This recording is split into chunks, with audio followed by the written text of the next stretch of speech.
thank you for choosing Across the Fence. I'm Will Michael in for Fran Stoddard. It is the fourth Wednesday of the month, which means it's time for our monthly Bird Notes program. And today we're going to learn about some of the first migrants to arrive here in Vermont.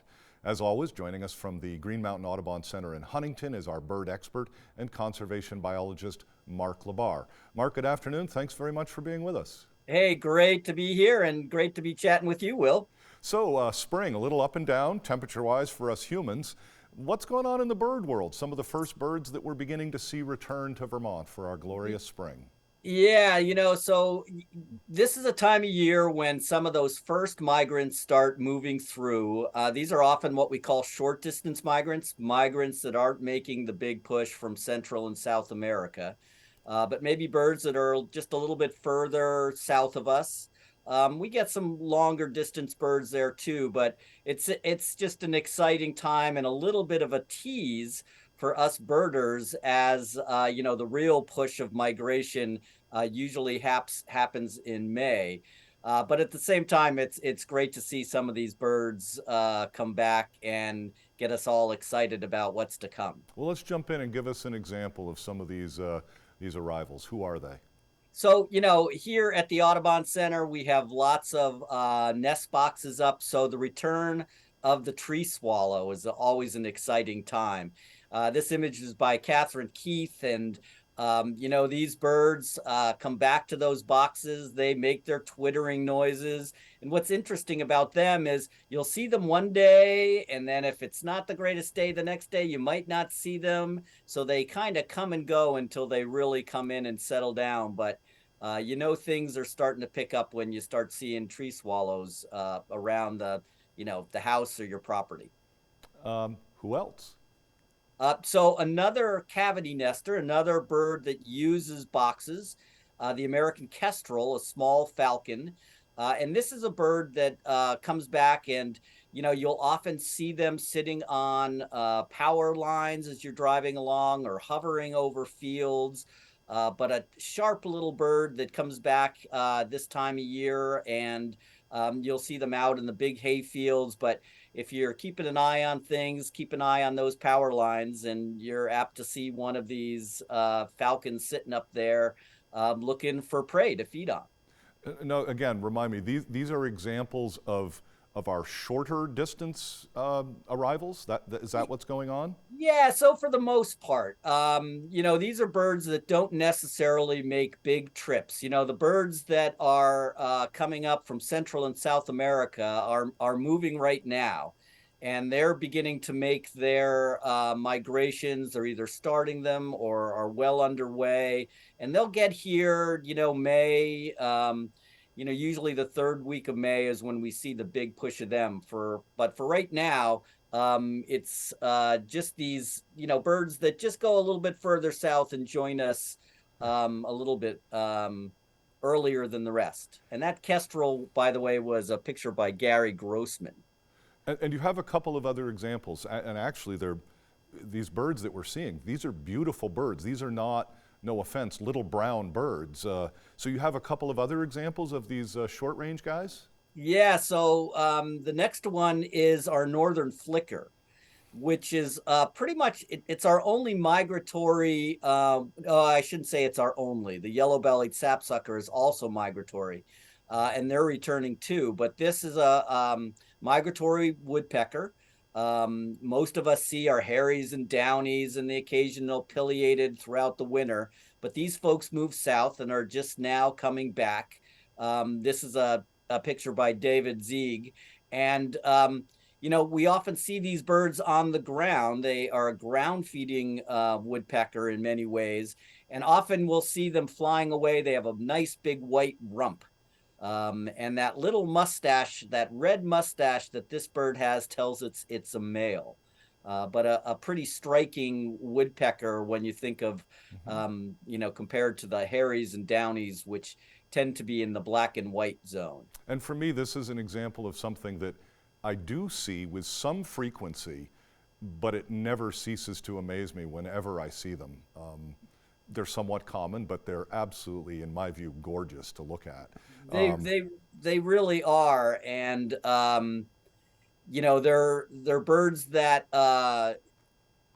yeah, we see and they're around, and if you take the time to look at them, it's just amazing some of the plumages that we can see in these birds. Now, your next example to me also, at least to me as the amateur, seems to be a ground feeder. At least that's where I see this next bird. Yeah, so this one, our timber doodle, as it is sometimes called, the American woodcock. Um, this is a shorebird, actually, or a sandpiper, and you can see by that bill, but it's an upland bird. So these birds arrive towards the end of our sugaring season. They use that long bill to probe for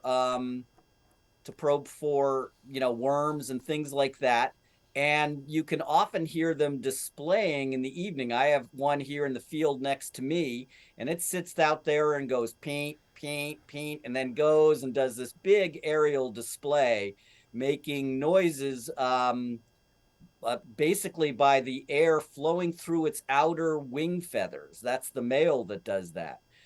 So this is a bird that's very active right at dusk. Sometimes you hear him in the early morning, and just a great bird to stand in a field and see them launch themselves and do their nighttime aerial dance.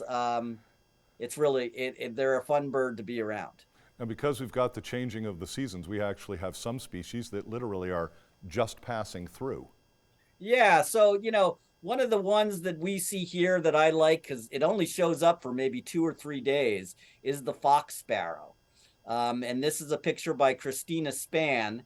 And these are birds, they kind of look like song sparrows, but they have those really triangular shaped markings on their breast and that nice brown hue.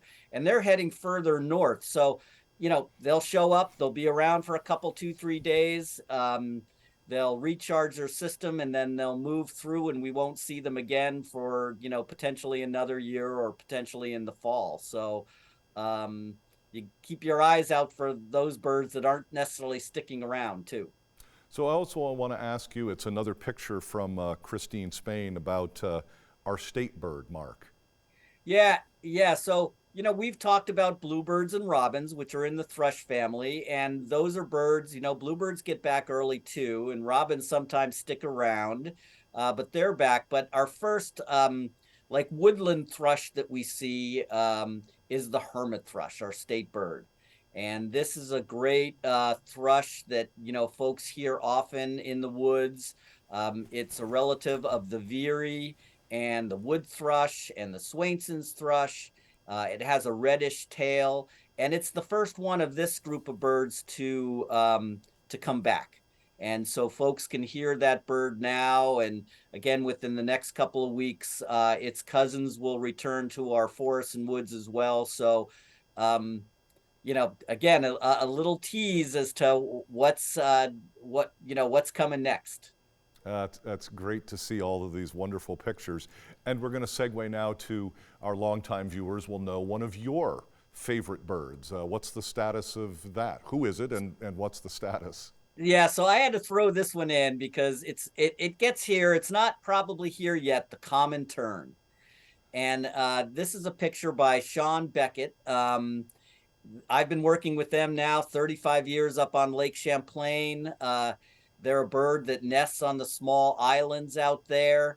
Obviously, a favorite of mine because of the efforts, and they're doing pretty good. They've maintained about 200 breeding pairs here now for about a decade, which is in line with them. They're endangered in the state, so with those numbers, they could be reduced to threatened.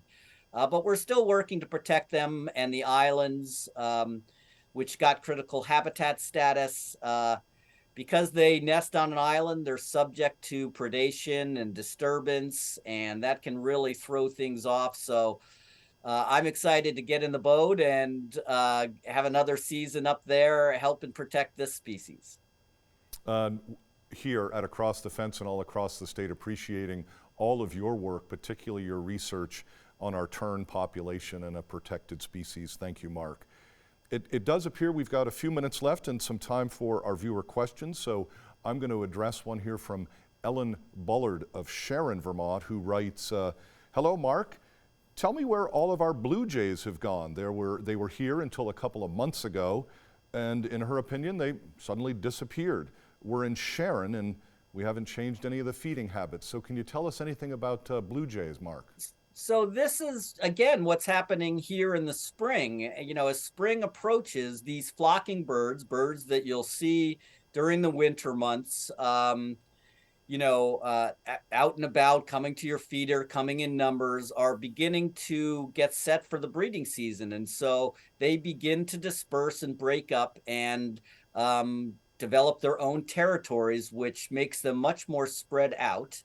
And the need to come to the feeder, especially in large groups, starts to diminish as the food supply increases in the spring. So I'm guessing those blue jays are just doing normal spring behavior as they begin to set up territories for the breeding season. And they'll be back again next fall.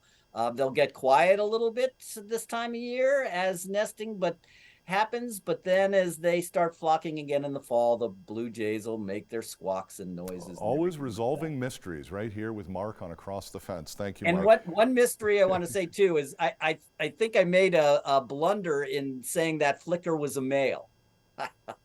See, even I can make there we go.